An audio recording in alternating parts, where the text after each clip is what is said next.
Tukoy na ng NBI ang Internet Protocol address ng grupong nang-hack sa ilang website ng gobyerno bilang protesta sa Cybercrime Prevention Act of 2012. At sa gitna nito, nadagdagan pa ang mga nagpepetisyon laban sa ilang probisyon ng bagong batas. Balita hatid ni Jam Sisante.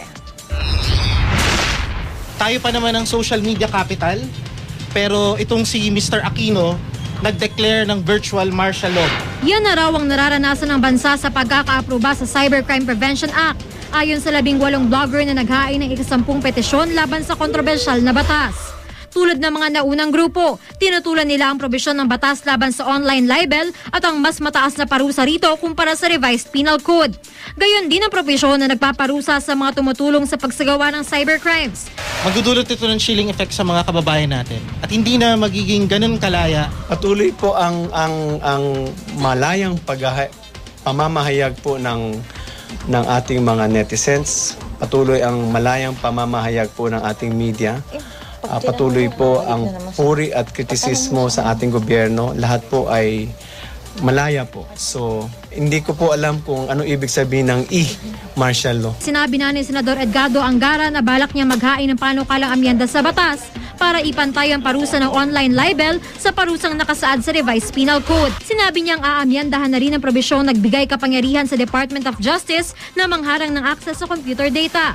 Personally, I would recommend that we ask the Secretary of Justice when promulgating the rules and regulations to suspend the exercise of this power in the meantime before the Supreme Court, either before the Supreme Court decides on this particular issue or the Congress passes the amendatory law. Patuloy naman ang pag-hack sa ilang government website. Tinangka rin daw targetin kaya bumagal ang Project NOAA website ng DOST na nagbibigay impormasyon pa naman kaugnay ng masamang panahon. Habang nakikipag-away ka doon sa mga gustong pumasok, no, kailangan putulin mo yung mga communication lines, no, para ma-secure yung pakikipag-away mo. Pero yung mga programmers natin, mga engineers natin sa DOST ay alerto kahit madaling araw. Itinanggi naman ng Anonymous Philippines na sila ang nasa likod nito dahil alam daw nilang ikapapahamak ito ng ating mga kababayan. Pero dahil ang grupo ang umaming nasa likod na unang pangahak sa ilang website ng gobyerno kasama ang website ng Pangulo, na-trace na ng NBI ang kanilang Internet Protocol address na nagsasaad ng data source.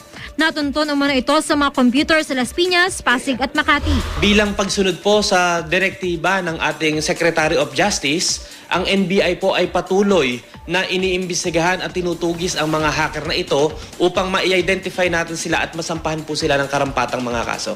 Jam Sisante, GMA News.